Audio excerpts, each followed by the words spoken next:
बिस्मिल्लाहिर्रहमानिर्रहीम। प्यारे बच्चों, लास्ट वीडियो में हमने पढ़ा था रदरफोर्ड का एटॉमिक मॉडल, और उसमें हमने पढ़ा था कि न्यूक्लियस किस तरह डिस्कवर किया गया, यानी न्यूक्लियस का किस तरह पता लगाया गया। अब ये जो साइंटिस्ट लोग होते हैं ना, ये आराम से नहीं बैठते, चैन से नहीं बैठते। जैसे ही उन्हें पता लगा कि रदरफोर्ड ने एटॉमिक मॉडल दिया है तो उन्होंने अपनी कोशिशें शुरू कर दी। उन्होंने फिर इस पे मज़ीद जो है वो स्टडी करना शुरू कर दी, और जब साइंसदान मज़ीद स्टडी करते हैं तो वो फिर दूसरे साइंसदानों के काम में खामियां निकालते हैं, गलतियां निकालते हैं, ताकि उसको मज़ीद बेहतर किया जा सके। तो आज का हमारा टॉपिक यही है कि रदरफोर्ड के एटॉमिक मॉडल में क्या क्या नुक्स थे, क्या क्या डिफेक्ट्स थे। तो आज का हमारा टॉपिक है बेटा जी, डिफेक्ट्स इन रदरफोर्ड्स मॉडल या एटॉमिक मॉडल। डिफेक्ट्स कहते हैं नुक्स को, और नुक्स कहते हैं खराबी को। यानी उसमें क्या क्या खराबियां थी दूसरे साइंसदानों के मुताबिक जो नहीं होने चाहिए थे।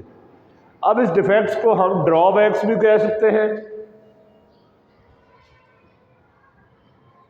इस डिफेक्ट्स को हम ड्रॉबैक्स भी कह सकते हैं, और हम इसे डिसएडवांटेज भी कह सकते हैं।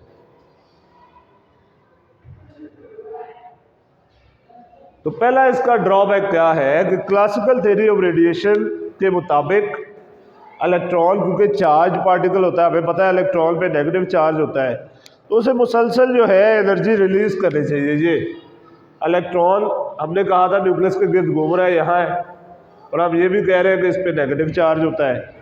तो क्लासिकल थ्योरी ऑफ रेडिएशन ये कहती है कि जैसे रदरफोर्ड कह रहा है कि इलेक्ट्रॉन न्यूक्लियस के गिर्द घूम रहे हैं, तो ये चार्ज पार्टिकल होने की वजह से ये एनर्जी खारिज करता रहेगा मुसलसल। तो अगर ये एनर्जी खारिज करता रहेगा तो ये नीचे वाले शेल में आ जाएगा, अगर यहाँ से एनर्जी खारिज करेगा तो ये न्यूक्लियस में गिर जाएगा और एटम तबाह हो जाएगा, कोलैप्स हो जाएगा। तो ये तो इसकी खामी है, एटम तो कोलैप्स नहीं होगा, एटम ने तो एग्जिस्ट करना है, एटम तो स्टेबल है। तो ये इसका पहला ड्रॉबैक है according to classical theory of radiation.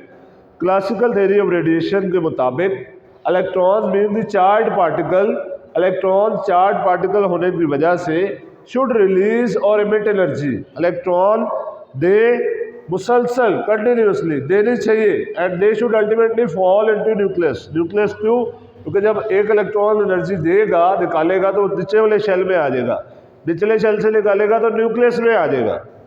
अच्छा, इसका दूसरा नुक्स ये है कि अगर इलेक्ट्रॉन्स एनर्जी देते हैं तो क्या होगा मुसलसल, तो उन्हें कंटिन्यूस स्पेक्ट्रम बनाना चाहिए, मुसलसल स्पेक्ट्रम। अब ये स्पेक्ट्रम क्या है? जिस तरह हम कोसे कज़ा देखते हैं ना, रेनबो, वो कलर्स का एक स्पेक्ट्रम होता है, यानी एक पैटर्न होता है। बिल्कुल इसी तरह इलेक्ट्रॉन्स की एनर्जी का एक पैटर्न होता है, एक तरीकाकार जो हमें किसी स्क्रीन पे नज़र आता है, उसे हम स्पेक्ट्रम कहते हैं।